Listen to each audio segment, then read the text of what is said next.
할렐루야. 하나님의 말씀의 제목을 고백합니다. 마음이 완고하지 않게 하라. 아멘.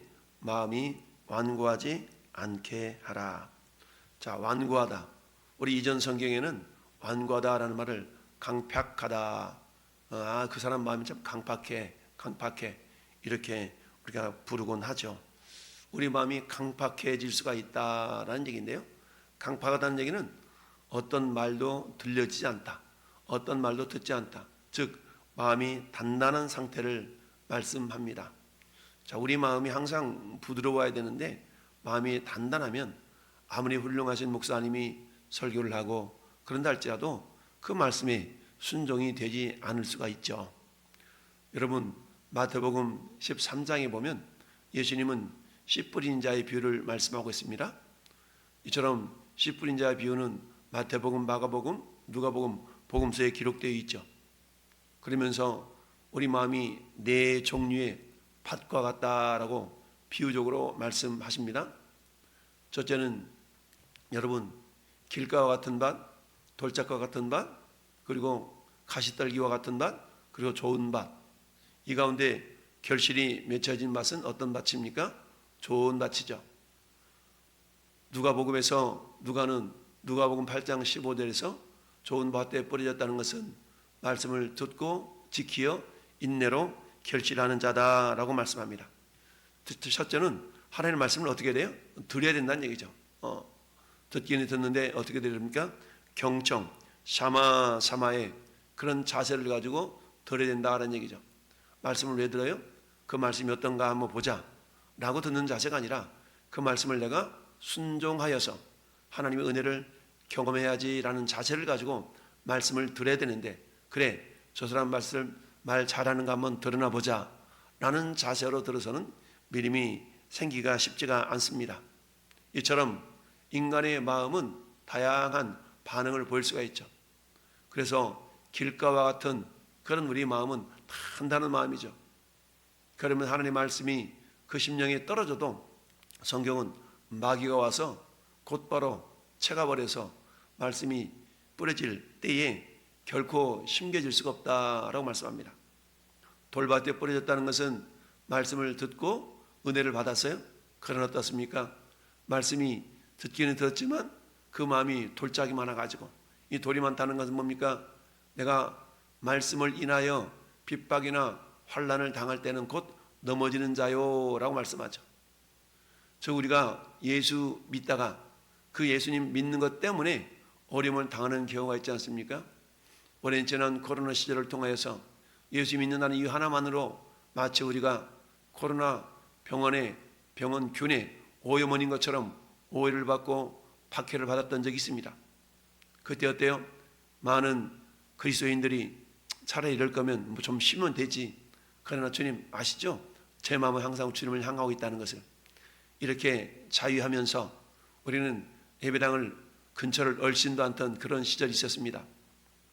그런 어떻습니까? 마귀는 교묘하게 우리의 마음을 미혹한다라는 사실을 우리가 알아야 됩니다.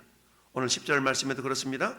그러므로 내가 이 세대에 노하여 이르기를 그들이 항상 마음이 미혹되어 내 길을 알지 못하는도다.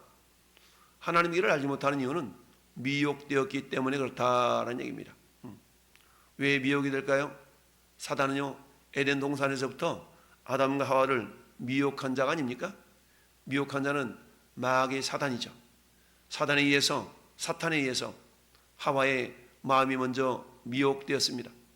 하나님은 에덴 동산에 있는 모든 나무 열매를 내가 먹되 선악을 알게 하는 나무 열매는 먹으면 정말 죽는다 라고 말씀했습니다. 그래서 아담과 하와는 동산 중앙에 있는 선악을 알게 한 나무에 열매를 먹지 않냐고, 생명나무와 모든 과일의 열매를 먹음으로 즐거움과 행복과 기쁨을 누리는 삶을 살았지만, 그러나 사탄이 다가와서 그 마음 가운데 미혹을 집어넣어 주게 됩니다.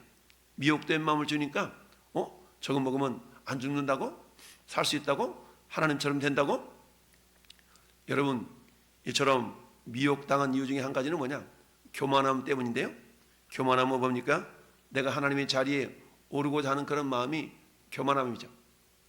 인간 세계 가운데 가장 먼저 들어왔던 죄악이 어떤 죄입니까? 그건 교만의 죄입니다. 하나님 나라에서 하나님께서 천사들을 지으시고 그 가운데 가장 높은 지위에 있었던 루시엘 천사가 내가 하나님의 별 위에 보좌를 높이고 나도 그처럼 한번 되어보겠다라는 교만함이 결국 이 땅으로 내어 쫓기는 멸망의 자식이 되었던 걸 봅니다. 이처럼 교만함이라는 것은 내 머리 위에 아무도 없고 내가 주인 되는 삶을 살고자 하는 것이 교만함이죠. 그러니까 누구의 말을 들으려 하지 않습니다. 따라서 교만함은 곧 어디로 이어져요? 완고함, 완악함으로 이어지게 됩니다. 그래서 7절 말씀에 그러므로 성령이 이르신 바와 같이 오늘 너희가 그의 음성을 듣거든 광야에서 시험하던 날에 거역하던 것 같이 너희 마음을 완고하게 하지 말라. 여러분, 히브리서는 유대교에서 그리스도교로 개종한 유대인들을 향한 말씀이라고 그랬어요. 물론 이 말씀은 유대인들만을 들으라라고 기록한 성경이 아니죠. 성경은 모든 사람들이 듣고 그의 마음을 변화시켜서 하나님의 자녀가 되기를 원하는 하나님의 러브레터, 편지인 것입니다. 1차적으로는 유대인들을 향해서 말씀하고 있습니다. 유대인들은 그들의 조상들의 역사를 잘 알고 있기에 우리 주님은 이 히브리서 기자를 통하여서 뭐라고 말씀합니까? 광야에서 시험하던 날에 거역하던 것 같이 너희 마음을 완고하게 하지 말아라. 여러분, 광야에서 하나님을 시험했습니다. 그럼 어떻게 했습니까? 그 마음이 완고하게 되었죠. 완고하다는 것은 마음이 단단하니까 하나님의 말씀이 침겨지지 않는 것을 말합니다. 믿음은 들음에서 나며 들음은 그리스도의 말씀으로 말미암지만 하나님의 말씀을 들으려 하지 않기 때문에 그들에게는 믿음이 생길 수가 없었던 것입니다. 여러분, 최초로 완고하다, 완악하다 라는 표현을 누구에게 하고 있습니까?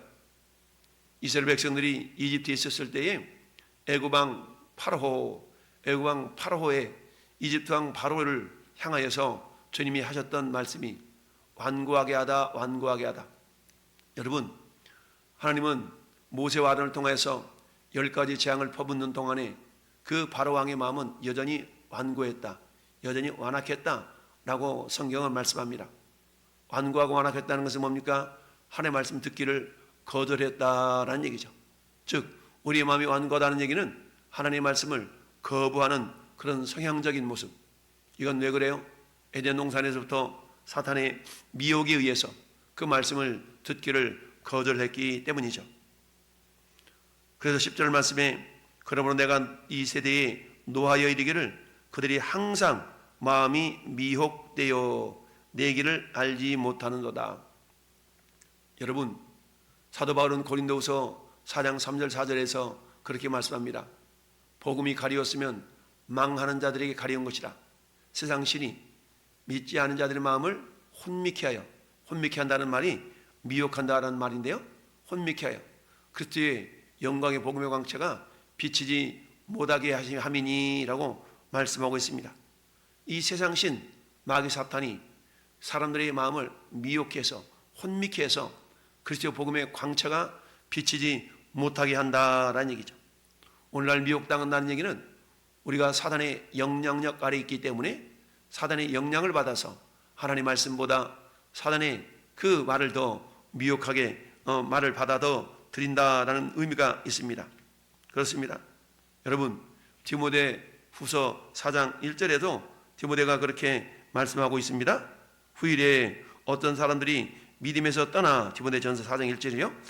어떤 사람이 후일에 믿음에서 떠나 미혹하는 영과 귀신의 가르침을 따르리라.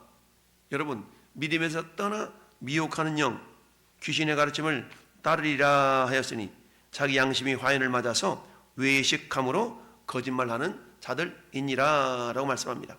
즉 사탄의 미혹을 받게 되면 마음이 완악하게 되어져서 하나님의 말씀을 받아들이지 않는다라는 얘기입니다. 결국 우리 마음이 미혹되는 그 미혹으로부터 돌이키는 것은 어때야 돼요?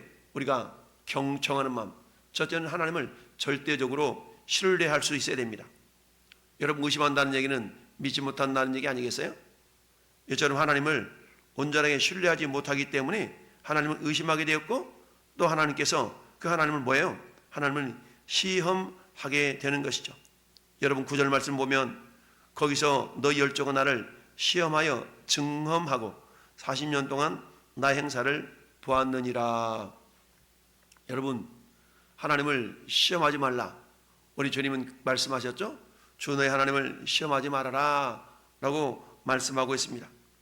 여러분, 마귀는 40일 동안 예수님이 금식하신 이후에 공생의 사역을 감당하시기 전에 사단은 예수님을 찾아와서 3가지 시험을 했죠. 돌들로 떡덩이가 되게 봐라 라고 시험했습니다. 우리 주님은 이 사탄의 시험에 말씀으로 물리쳐 이기셨습니다. 사람이 떡으로만 사는 것이 아니요 오직 하나님의 입에서 나오는 하나님의 말씀으로 산다라고 말씀으로 물리쳐 이기셨죠. 사탄은 가만히 떠나지 않냐고 또 시험합니다. 네가 만일 하나님의 아들이거든 뛰어내려봐라. 성전 꼭대기에 세우고 그렇게 얘기합니다. 그가 너를 위하여 그의 사자들을 명하시리니 그들이 손으로 너를 받들어 발이 돌에 부딪히지 않게 하리로다 하였느니라. 교묘하게 말씀을 변개시켜서 시편의 말씀을 인용한 것 같지만 실상은 사탄은 말을 조금 바꿉니다. 그러면서 그렇게 미혹했을 때 예수님 말씀하시기를 주 너의 하나님을 시험하지 말라. 신명기 6장 16절 말씀으로 사탄의 미혹을 일으켰던 것이죠. 천하 만물의 모든 영광을 다 보여주면서 나한테 절하면 이거 다 줄게 라고 미혹하죠. 3가지 시험을 예수님은 말씀으로 물리쳐 이기셨던 걸 봅니다. 마찬가지로 이스라엘 백성들이 광야 40년 동안 하나님을 하나하나 시험했어요. 그러나 하나님은 자비하신 하나님은 그 이스라엘 백성들의 시험하는 시험거리를 다 받아주셔서 마치 어린아이가 아버지를 향하여 푸념하고 투정 부를 때 사랑이 많으신 어머니, 사랑이 많으신 아버지가 그 자녀들의 투정을 다 받아주는 것처럼 하나님은 광야 40년 동안 이스라엘 백성의 투정을 받아주셨어요. 그러나 결국 어떻게 됩니까? 그럼에도 불구하고 돌아가자, 애국으로 돌아가자 라는 그런 완고한 마음을 보였을 때 우리 하나님은 너희 말이 내 귀에 들린 대로 내가 너에게 행하리라 라고 말씀하시면서 그들을 광야 40년 동안 다 죽도록 허락해 버렸죠. 여러분, 하나님의 간섭을 받지 않으면 우리 인간의 마음은 저절로 완고해질 수밖에 없습니다. 여러분, 논밭을 들판을 보세요. 사람이 밭에다가 곡식을 심으려 하면 가장 먼저 하는 것이 뭡니까? 밭을 갈아엎어야 됩니다. 기경이라고 말하죠. 여러분, 밭을 트랙터로 쟁기로 갈아엎지 않으면 잡초가 나서 씨앗을 뿌릴 수가 없습니다. 따라서 첫 번째 단계는 기경하는 단계. 여러분, 우리는 이미 예수님의 보혈로 우리 마음들이 다 기경된 상태입니다. 그러나 한 번 마음이 기경되었다고 그 마음에 항상 옥토로 존재하는 건 아니죠. 여러분, 가을 거지를 한 들판이나 여러분 밭을 보세요. 가만히 내버려두면 저절로 잡초가 무성하게 자라는 걸 봅니다. 따라서 이듬해에 다시 농사를 지으려면 반드시 트랙터를 가지고 쟁기를 가지고 밭을 갈아엎어야 합니다. 그렇지 않으면 잡초 때문에 농사를 지을 수가 없죠. 마찬가지로 우리는 이미 예수님의 보혈로 거룩함 받은 하나님의 백성들이지만 그러나 사탄은 여전히 우리 마음 가운데 잡초를 심어 놓습니다. 따라서 우리는 매일매일 우리 마음을 기경하여 우리 마음에 언제든지 하나님의 말씀을 들을 때에 아멘 아멘 하고 그 말씀의 씨앗이 잘 심겨질 수 있어야 됩니다. 하나님 오늘도 7절 말씀처럼 성령이 이르신 바와 같이 성령님 오늘도 우리 마음 가운데 감동하십니다. 그런데 성령님은 항상 말씀과 함께 하신다고 그랬죠. 따라서 우리가 우리의 마음이 완악해지지 않게 해서는 다시 원점으로 돌아가서 우리 마음 가운데 말씀이 새겨져야 됩니다. 그러나 사단은 우리 마음에 말씀이 새겨지지 못하도록 말씀을 훔치는 자입니다. 그러기 위해서 이것을 이기기 위해서는 절대적으로 하나님을 신뢰하는 것이 필요하다라고 그랬습니다. 하나님을 신뢰하고 그 신뢰를 통하여서 우리가 어때요? 하나님을 신뢰하고 믿음으로 나아가는 그런 자세가 절대적으로 필요합니다. 하나님을 신뢰할 때 어떤 현상이 나타납니까? 순종하는 자세가 나타납니다. 왜 불순종합니까? 하나님을 신뢰하지 못하기 때문이죠. 하나님을 신뢰함으로 말씀이 경험되어진다면 우리의 순종은 거의 계속적으로 나타날 수가 있습니다. 순종이 제사보다 낫고 듣는 것이 순양의 기름보다 낫다라고 사무엘 선지자를 통하여서 말씀하셨던 것처럼 하나님 오늘날도 우리 마음이 완악해져서 말씀을 순종하는 일을 거절하는 그런 삶을 살지 않기를 원하십니다. 이를 위해서는 절대적으로 하나님을 향한 신뢰, 하나님을 향한 신뢰가 전제되어져야 됩니다. 여러분, 우리는 하나님을 신실하시다라고 말합니다. 신실하신 하나님, 그 하나님을 우리가 신뢰하며 나아갈 때에 우리는 자연스럽게 순종이 따라오게 되죠. 사랑하는 성도 여러분, 오늘 하늘도 하나님은 저 어려운 삶 현장 가운데서 상황이, 현상이, 현실이 녹록지 않는 그런 삶을 우리가 살아간다 할지라도 우리를 향해서 네가 나를 믿으라 라고 말씀하고 있습니다. 여러분, 베드로가 무화과나무가 뿌리로부터 잎사귀 홀라당 다 마른 것을 보고 예수님께 여쭙니다. 주님이 저주하신 무화과나무가 저렇게 홀라당 말랐네요 라고 했을 때 주님의 대답은 내 능력이 그래 라고 말하지 아니하시고 하나님을 믿으라 라고 말씀하셨습니다. 여러분, 하나님 믿는다는 얘기는 하나님 속에 있는 그 말씀 속에 있는 믿음을 가지라라는 얘기죠. Faith in God, have faith in God. 하나님 속에 있는 그 믿음을 소유하라는 얘기입니다. 여러분, 하나님의 말씀 속에는 믿음이 녹아 있습니다. 즉 하나님의 믿음이 곧 말씀인 것이죠. 저는 여러분들이 오늘도 수없이 주님은 우리 마음을 녹화합니다. 녹화한 주님의 음성을 듣고 그 주님을 영접할 때에 우리 안에는 하나님의 믿음이 임하게 되는 줄로 믿습니다. 믿음이 없이는 기쁘시게 하지 못하나니 하나님께 나가는 자는 반드시 그가 계신 것과 또한 그가 자기를 찾는 자들에게 상 주시는 이심을 믿어야 할지니라. 애굽왕 바로가 마음을 강박하게 하고 완고하게 하나님의 말씀을 거절했던 것처럼 이스라엘 백성들은 그와 같은 동일한 모습을 광야 40년 동안 보였던 것이죠. 사는 성도 여러분, 우리 인생은 광야와 같습니다.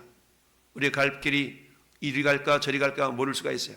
그러나 분명한 사실은 우리 주님은 우리를 향하여 내가 곧 길이요 진리요 생명이라, 주의 말씀은 내 발의 등이요 내 길의 빛이다 라고 말씀하고 계십니다. 오늘도 겸손하게 주님 말씀 앞에 주님을 신뢰함으로, 주님을 의지함으로 그 말씀을 청종할 때에 우리 마음의 평강과 우리 삶의 형통함이 반드시 나타나게 될 줄로 믿습니다. 우리 마음을 완고하지 않도록 하게 해서 오늘 하나님의 말씀을 신뢰하고 겸손히 순종하는 왕성의 모든 성도가 될 수 있기를 예수님의 이름으로 축원합니다. 아멘.